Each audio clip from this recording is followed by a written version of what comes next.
예, 오늘의 시황 브리핑 시작하겠습니다. 일단 뭐 호실적을 전혀 반영하지 못하고 있는 미증시 이건 좀 걱정 요인이고 또 미국의 지표라든가 이런 거 볼 때 물가가 또 올라갈 수 있다. 그러면 이제 금리 인하가 단행되지 않을 수도 있다. 이런 걱정도 있고 또 이란 관련해서 뉴스들이 계속 나왔잖아요.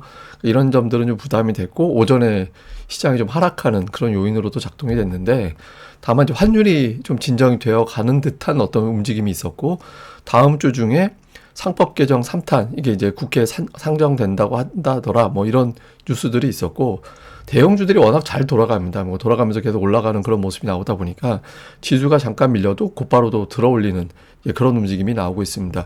특히 오늘 제가 중요한 거 환율하고 두 가지 포인트는 외국인이라고 말씀드렸잖아요. 그래서 외국인이 오늘 상당히 중요했는데 매수로 들어왔습니다. 운송장비, 화학, 건설, 제약 등등을 매수했고 전기전자, 음식료, 기계는 팔았는데 어쨌든 환율이 진정되는 상태에서 외국인들이 매수로 들어오는지 여부가 되게 중요한 날이었거든요. 근데 어쨌든 매수로 들어왔고요. 삼성전자 올랐고 포스코 그룹주들이 비교적 큰 폭으로 올라가는 종목들이 있었고 자동차, 조선 등등의 종목들이 강세를 보이면서 지수를 좀 이끌어가는 그런 모양새를 보였습니다. 근데 오늘 아시아 증시에서 우리가 유난히 좀 튀었어요. 그러니까 오늘 뭐 이렇게 지정학적 문제도 있고 인플레이션 걱정도 있고 또 안전자산으로 자금이 갔기 때문에 다른 나라들은 그렇게 썩 좋은 흐름은 아니었거든요. 근데 우리 증시가 그냥 개별적인 어떤 수급 뭐 이런 것들로 이제 알아서 그냥 혼자 올라가는 좀 독특한 그런 모습이 나왔고 코스피 지수는 또 종가가 고가 4,800포인트 언저리까지 다 왔습니다. 그러니까 사실 지난주 정도에 이번 달에 5천 갈지도 모른다 뭐 이런 이야기가 또 증권가에 돌긴 했거든요. 근데 뭐 이렇게까지 뭐 10거래일 작년도 마지막 거래일부터 해서 계속해서 10거래일 동안 이제 증시가 빠지지 않고 계속 올라가는 그런 모습들이 나타나고 있죠. 근데 이게 장중에 되게 독특한 게 1월 13일 이후부터 분차트로 쭉 열어놓고 오면 12시 이전에 한 번씩 밀어요. 한 번씩 미는 구간이 나오고 그걸로 조정 끝내고 이제 그 다음부터는 오후 들어서는 매수가 들어와서 올리는. 그러니까 오전에는 뭐 파생시장 단타라든가 대형주 가지고 노는 그런 움직임이 나오는데 그 물량 따박따박 받고 오후 들어서 새로운 매수가 들어와가지고 지수를 결국에는 더 끌어올리는 그런 패턴이 좀 반복되고 있죠. 그래서 시장이 좀 쉽게 밀리지 않는 그런 모습이 며칠째 이어지고 있는데 어쨌든 조정은 오전에 끝낸다. 근데 이게 이제 패턴이 깨지는 게 언제가 되는지도 봐야겠죠. 오전에 깨졌는데 오전에 조정 나오고 오후에도 이게 쉽게 회복이 안 된다 그러면 최근에 들어오던 자금이 이제 마무리가 됐구나 이렇게도 해석이 될 수 있거든요. 그래서 이런 일정한 패턴이 좀 반복되는지도 좀 볼 필요가 있고 그다음에 코스닥은 오늘 950을 넘겨서 끝났거든요. 그러니까 이 자리가 되게 중요해요. 그러니까 950에서 안착이 된다라면 여기서 코스닥 쪽의 상승 종목 수가 늘어나기 시작하는 그런 계기가 될 수 있거든요. 근데 오늘 좀 다행스러운 건 코스닥 쪽에서 오전에는 하락 종목이 되게 많았어요. 이렇게 지수는 괜찮은데 하락 종목이 더 많은 그런 상태가 되게 길게 이어졌거든요. 근데 1시 구간 넘어가면서부터 지수가 올라갈 때 그때부터는 중소형주도 딸려서 올라가는 그런 모습을 보였거든요. 그러니까 투자자들이 950을 좀 의식하는 것 같아요. 여기서 이게 고점이 되면 어떡하지? 그래서 대형주 몇 개 정도는 제외하고는 나머지는 못 따라붙고 있다가 이거 950 장기 저항 때 안착을 하고 1000으로 가나 보다. 이러면 이제 안 올랐던 중소형주까지 올리는 그런 움직임들이 나오는 것 같거든요. 그래서 코스닥 지수가 950을 이제 지지선으로 바꾸면서 여기서 밀어 올리게 된다라면 상승 종목 1000개 이상 나오는 날에 좀 빈번해질 수 있을 것 같다. 뭐 이런 힌트 같은 것도 시장에서는 좀 이제 남겨둔 걸로 보여집니다. 뭐 환율이 오늘 되게 저는 중요했다라고 봐요. 그러니까 오늘 저는 환율하고 외국인 동향이 되게 중요한 변수였다고 생각을 했거든요. 근데 일단 베센트 장관이 한국 경제 대비 환율 상승 지나치다. 이렇게 이제 언급을 했고. 근데 이거는 이렇게 이야기한 건 우리나라가 미국에 투자하려면 이것 때문에 미국에 투자하는 것 때문에 환율이 올라가는 거야 이렇게 생각하는 사람들도 있을 수 있고 그렇게 되면 우리나라는 이러면 우리는 곤란하지라고 해서 미국에 투자 조절할 수 있다 이런 이야기 했었잖아요. 그러니까 이걸 의식해서 이제 베센트가 좀 발언을 한 걸로 보여지거든요. 근데 어쨌든 1480원대가 지난번 고점에서 2% 밀어냈기 때문에 보통 일반적인 경우는 그게 피크가 돼요. 보통은. 그러니까 이게 확실하다 이래버리면 투자자들이 이거는 이제 좀 더 이상 돌파하기 힘들구나 이렇게 인식이 되면서 외국인들의 매수가 들어오는 그런 계기가 될 수 있거든요. 근데 여기에 이제 또 오늘 한국은행 총재가 통화량이 늘어나고 이거 한 게 환율 상승의 직접적인 요인, 모든 요인은 아니다. 수급 요인이 있다. 그러니까 이렇게 이야기를 했잖아요. 저 수급 요인이 있다라는 건 기업들이 달러를 벌었으면 그 돈을 환전을 해야 되는데 환율이 더 올라가려나 이런 생각을 해서 달러를 안 풀고 있다. 그러니까 돈을 벌어와도 저 돈을 안 풀고 있다 보니까 나가는 달러는 있고 그러니까 환율이 올라가는 거지. 저는 저 의견에 동의를 해요. 그러니까 막 환율 얘기 나올 때마다 뭐 위험하다. 뭐 그리고 뭐 서학개미 때문에 환율이 올라가는 거야. 뭐 이런 얘기 나오면 괜히 뭐 핑계 대는 거야. 막 이런 식으로 막 조금 조롱하고 이런 분석들 있잖아요. 저는 그렇게까지 할 필요는 없다고 생각하거든요. 그리고 환율이 올라갈 때 우리나라가 이제 그 돈을 제가 뭐 여러 번 말씀드렸지만 서학개미가 해외 쪽 가서 투자해서 벌어 들여올 돈이기 때문에 그것 때문에 환율이 올라가는 건 그렇게 위험하다라고 보기는 어렵거든요. 제일 위험한 건 외국인들이 싸들고 나가는 거. 예, 그런 형태가 되는 게 제일 위험한 거거든요. 근데 지금은 그런 모습도 아닌 것 같아서 이제 환율에 대해, 물론 이제 업종별로 또 우리나라 물가 자극하고 하는 거니까 이제 그거 자체는 부담이 되긴 하지만 만약에 외환 위기라는 측면에서 본다라면은 그 부분에 대해서는 좀 너무 좀 오바해서 시장에서 해석하는 측면도 없지는 않다. 예, 무조건 그렇다라는 건 아니지만 없지는 않다. 이렇게 보는 측면이긴 합니다. 근데 어쨌든 환율이 지난번 1489원 이제 84원 90전까지 갔다가 거기서 피크 치고 뚝 떨어지고 그다음에 연속해서 쭉 며칠 동안 올라왔다가 어제 빠지고 오늘 이제 뭐 장중에 조금 다시 올라가는 그런 시도가 있긴 했거든요. 근데 저 1480원이 되게 중요한 레벨이었어요. 제가 이제 그 부분에서 환율이 맞고 떨어지는 게 되게 중요하다. 거길 돌파하게 되면 전혀 다른 양상의 매도가 나올 수 있기 때문에 그거를 이제 뭐 그걸 피크 삼아서 빠지는지가 되게 중요할 것 같다고. 근데 이제 다행히 일단은 이제 피크가 되고 여기 이제 우리나라에서도 계속 어필을 하고 있거든요. 만약에 우리나라 환율이 올라가면 우리나라 투자 못해 미국에 뭐 이런 메시지를 계속 내놓고 있어서 이것도 이제 일종의 뭐 어떤 해석이 될 수 있냐면 이것도 구두 개입 중에 하나라고 저는 생각을 해요. 그러니까 구두 개입이라고 제가 판단을 하는 이유가 뭐냐면 우리나라 돈이 미국으로 나갈 거니까 그것 때문에 환율이 올라가는 거잖아. 이런 건데 우리 그러면 투자 안 할 건데 이래버리면 이제 환율 올라가는 쪽으로 생각했던 사람들이 좀 멈칫할 수 있거든요. 그래서 아마 그걸 노리는 메시지인 측면도 일부 있을 겁니다. 뭐 중요한 뉴스들을 보면 우선 중동 또 그다음에 이제 트럼프 문제들. 그러니까 실적 호조라는 재료가 나와도 은행주가 못 올라가는. 그러니까 트럼프가 뭐 카드 이자 제한 이런 것들을 내놓으면서 어닝 시즌이 효과를 제대로 이제 내지 못하는 그런 측면이 좀 있죠. 그리고 이란 관련해서 뭐 오늘 영공 폐쇄했다가 또 4시간 만에 풀었다가 뭐 항공모함이 중동으로 가고 있다든가 뭐 이런 뉴스들이 좀 나왔잖아요. 그래서 뭐 중동에 대한 어떤 미국 측의 공격 가능성, 이란에 대한 어떤 공격 가능성도 제기가 되고 있고, 요 뉴스 나올 때 이제 시장이 한번 긴장할 가능성은 있다. 요건 조금 잠재적으로는 요인이 될 수 있고, 그 다음에 우리나라 이제 매파적인 금통위, 예, 금리 인하 가능성이 있다라는 게 삭제가 돼서 당분간은 계속 금리 동결 쪽으로 쭉 가나 보다. 이렇게 된 거. 근데 이제 이게 부정적으로 보면 이제 매파적인 거고, 좋게 보면 우리 경제가 좀 지표상 괜찮다. 금리 인하를 감수하고라도 금리 내려야 될 정도로 안 좋은 상황, 뭐 이런 건 아니다라는 측면도 있죠. 그래서 어쨌든 그렇고, 그 다음에 요거는 저는 오후장에서 우리 증시에 올라가는데 일조했던 뉴스라고 보거든요. 그러니까 아침 버전 뉴스는 중국 세관에서 엔비디아 H200을 갖다 그러니까 한마디로 가져와도 통과시키지 못하게 한다. 그러니까 이런 어떤 뉴스들이 나왔거든요. 그래서 이게 그 미국 협상용이다. 왜냐하면 엔비디아 H200 칩은 중국에 수출이 되면 그 수출 금액의 25% 미국 정부한테 주게 되어 있잖아요. 그러니까 중국 입장에서는 우리가 수입해서 미국 재정을 키워주는 그런 요인이 되는 거니까 그게 자존심이 좀 상하죠. 여러 가지 어떤 측면도 있고, 그리고 또 자국의 이제 반도체 기업들 보호도 해야 되고, 그래서 일단은 통관을 갖다 못하게 하면서 트럼프가 4월에 오니 이걸 가지고 이제 카드 우리한테 뭐 하나 주면 이거 풀어줄게 뭐 이런 식으로 하려는 것 같다더라, 이런 뉴스가 있었거든요. 근데 오후에 뉴스가 반전되는 뉴스가 나왔어요. 이거 우리나라 언론에서 보도가 안 됐던데, 저는 이 뉴스 나오고 나서 삼성전자가 좀 주가가 변화가 있었던 걸로 추정을 하거든요.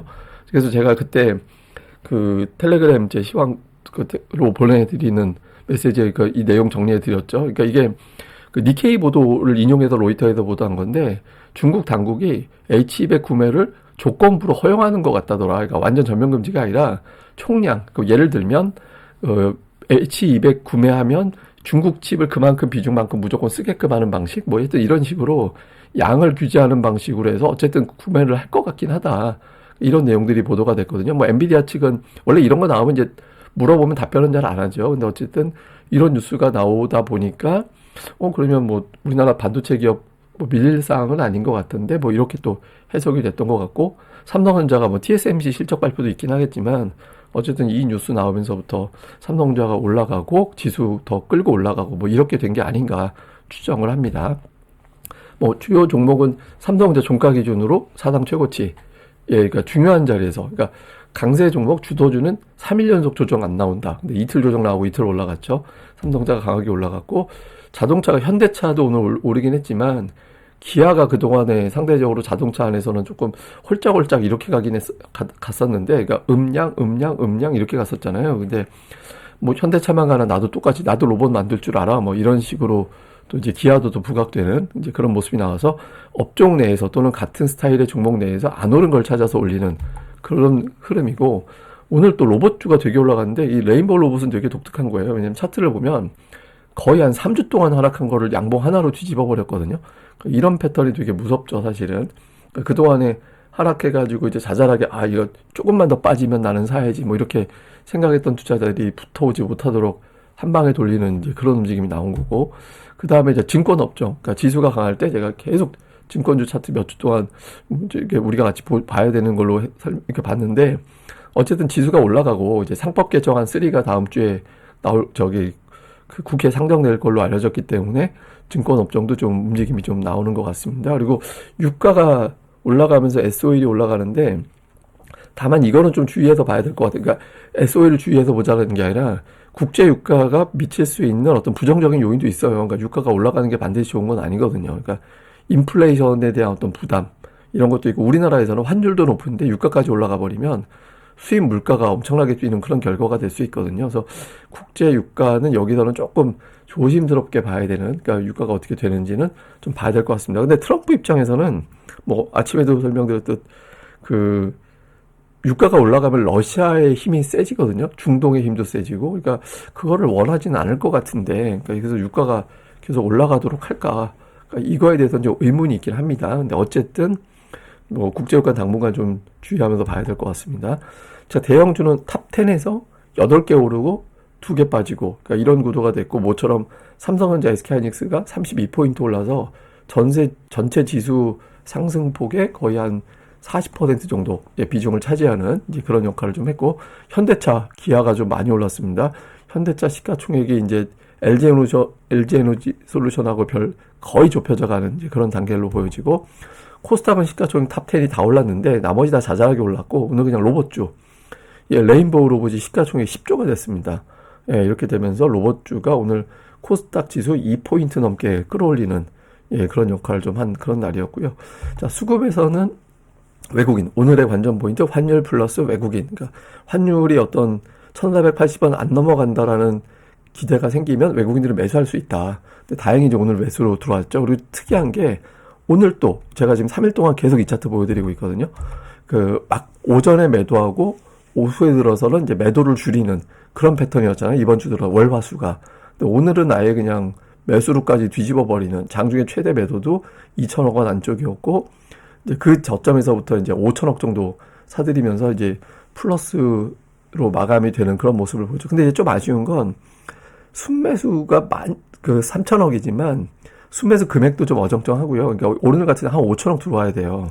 한 5천억 정도 들어오고, 저 매도가 85조, 매도가 8조 5천억, 매수가 8조 8천억 정도 되잖아요. 근데 저게 이제 매수가 한 10조까지 올라가면서 순매수가 잡혀야 되거든요. 그러니까 오늘 같은 경우는 좀 매도가 줄어서 순매수로 잡힌 측면도 있어요. 그래서 조금 외국인들이 매수를 좀 늘려나가는 그런 움직임도 필요한 것 같습니다. 자, 오늘 매매한 거 보니까 삼성전자가 매수로 바뀌었습니다. 그러니까 우선주 1,100억, 본주 4천억 정도. 그래서 삼성전자를 한 1,500억 정도 매수했고, 조선주, 그러니까 삼성중공업, 하나오션, HD, 현대중공업, 이게 이제 매수에 들어가 있고, 그러니까 매도는 하이닉스하고 현대차, 그러니까 두 종목 한 3천억 정도 팔았습니다. 근데 여기서 하이닉스가 이제는 저는 주목해서 봐야 될 것 같아요, 시기적으로. 왜냐면 시장에 약점이 잡히면 안 되거든요. 약점 있는 상황이 되면 안 돼서 하이닉스가 외국인들 매도로 약점이 돼버리면 지수가 변동성이 나오는 그런 결과가 될 수 있거든요. 그래서 이후에 이제 하이닉스 쪽이 매수로 넘어가는 시기가 나오게 되는지가 단기로는 좀 중요할 것 같습니다. 기관은 뭐 계속 삼성 하이닉스 이번 주 좀 패턴이 좀 비슷하죠. 두 종목만 거의 9천억 가까이 매수하는 그런 모습을 보였고, 그 외에는 뭐 이렇게 업종별 두드러진 특징이 있다 이렇게 보기는 애매한 것 같아요. 근데 매수 매도가 두 종목의 매수가 워낙 세가지고 순매수 3위짜리가 고려아연인데 400억이거든요. 그러니까 뭐 오늘 그냥 반도체에 화력을 집중했구나라는 점이 좀 두드러진 특징이었던 것 같습니다. 다음에 코스닥 쪽에서는 외국인들은 레인보우 로봇, 오늘 전체 매수의 거의 절반을 레인보우 로봇 하나에 집중을 했고, 그 아래도 로봇 쪽이에요. 뭐 로보티즈라든가 그 엔젤 로보틱스라든가 로보스타라든가 이런 로봇 쪽의 종목이 쭉 매수로 깔려 있고, 그러니까 매도는 뭐 이렇게 업종별 특징이 있었던 것 같지는 않습니다. 그리고 이제 기관 투자자들도 역시 로봇, 예, 오늘 로봇이 이제 순매수 1, 2위, 한동안 좀 매도 쪽에도 들어가 있었는데 이제 다시 매수 쪽으로 오늘은 되게 강하게 잡는 모습이었고, 그 외에는 이게 업종별 특징보다는 이제 업종 안에서 골라서 사는, 뭐 반도체가 됐든 제약바이오가 됐든 그 안에서 좀 골라서 사는, 예, 그런 움직임을 보인 게 오늘 장의 특징이었습니다. 자, 뭐 외국 미증시는 실적 효과가 아직까지는 안 나오고 있거든요. 물론 이제 초반에 금융주 중심이라서 아직까지 뭐 본격적인 어닝 시즌이 시작됐다 이렇게 갖다 붙이기는 애매하긴 한데, 어쨌든 이제 어닝 시즌에서 좀 피해를 입고 있는 금융주 트럼프 발언 때문에, 근데 이게 이제 그 계속 하락하면 어닝 시즌이 악재가 되나? 그러니까 이렇게 해석될 수 있거든요. 그러니까 미국에서 금융주가 안정이 되는지, 그 다음에 지금 이란 문제가 어떻게 돌아가는지가 되게 중요하잖아요. 그래서 이란 문제라든가 트럼프가 자꾸 뭐 뭔가 정책을 자꾸 내고 있죠. 그러니까 여기에 대한 부담이 좀 있거든요. 그래서 트럼프의 어떤 발언들 이런 것들이 시장에 반응이 나오게 되는지, 그 다음에 이제 외국인들이 일단 컴백을 한 걸로 보이는데, 외국인들이 오늘 매수한 거는 환율이 1480원 안 넘어갈 것 같으니까 매수한 거거든요. 그래서 여기에 이제 금리도 오늘 미국의 국채금리 하락했잖아요. 이 두 가지가 계속해서 안정이 되는지 여부가 되게 필요하고, 그리고 삼성전자, 자동차, 조선증권 이런 것들이 올랐는데, 저는 이제 코스닥을 잘 보자, 그러니까 코스닥이 올라간다라고 제가 예상을 하는 게 아니라 950을 지켜내는 게 되게 중요하거든요. 그래서 951로 끝났잖아요. 그러니까 950이 지지가 되고 안착이 되면 코스닥의 상승 종목이 늘어나는 쪽으로 방향이 잡힐 수도 있어서 코스닥 쪽, 그러니까 왜냐하면 지금 투자자들 입장에서는 코스피 대형주 변동성이 워낙 크고 또 주가가 막 쭉쭉 올라가고 하니까 굳이 코스닥에서 놀 필요가 없는 거예요. 코스닥보다 변동성 상승폭이 더 크잖아요. 그런데 여기서 이제 코스닥도 움직이네라고 하면 또 이쪽으로 자금이 들어올 수 있거든요. 안 오른 종목들이 워낙 많아서. 그래서 좀 코스닥이 950을 지켜내고 여기서 이제 올라갈 수 있느냐, 요 흐름 여부가 단기적으로는 되게 중요할 것 같습니다. 예, 그리고 코스피가 11연속 올랐거든요. 그러니까 역대 11연속에도 올라간 게 8번밖에 없더라고요. 그러니까 이게 제가 데이터를 찾아본 거상으로 이래요. 그러니까 하나 정도는 아마 못 찾은 게 끝내 있을 수도 있을 건데, 하여튼 제가 찾기로는 8개밖에 없거든요. 그러니까 1984년 데이터부터 제가 뒤져봤으니까 뭐 놓친 게 있을지는 잘 모르겠는데, 하여튼 이랬습니다. 제가 찾아본 바로는. 이런데 이제 궁금한 건 이거죠. 뭐 기간 중엔 당연히 지수가 올라갔을 거고, 지금이 역대 10일 이상 올라간 기록 중에서는 기간 중 상승폭으로는 두 번째입니다. 1999년도 이후에 이제 두 번째로 많이 올랐거든요. 그러면 이렇게 오르고 나서 언젠가 이제 끊어질 거잖아요. 이제 끊어지고 나면 그걸로 상승이 끝나냐, 아니면 더 밀고 올라가느냐 봤더니 올라간 경우, 하락한 경우 숫자 비슷해요. 그러니까 3번은 빠졌고 한 달 후에 보니까 4번은 올랐어요.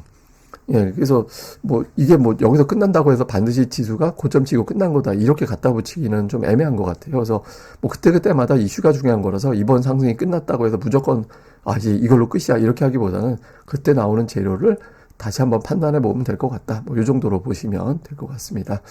예, 그럼 또 오늘 하루 또 잘 보내시고요. 저는 또 다음에 뵙겠습니다. 그리고 금요일은 제가 이제 외부에 중요한 약속이 있어서 평소보다 조금 늦게 방송할 가능성도 있습니다. 무조건 그렇게 했다는 게 아니라, 그래서 금요일에 그럴 수도 있다라는 점 미리 좀 예고를 해드리겠습니다. 이거 알려면 구독하기 하고 알림 설정 해두시면 돼요. 언제 올라오는지 알려면. 예, 저는 또 다음에 뵙겠습니다. 감사합니다.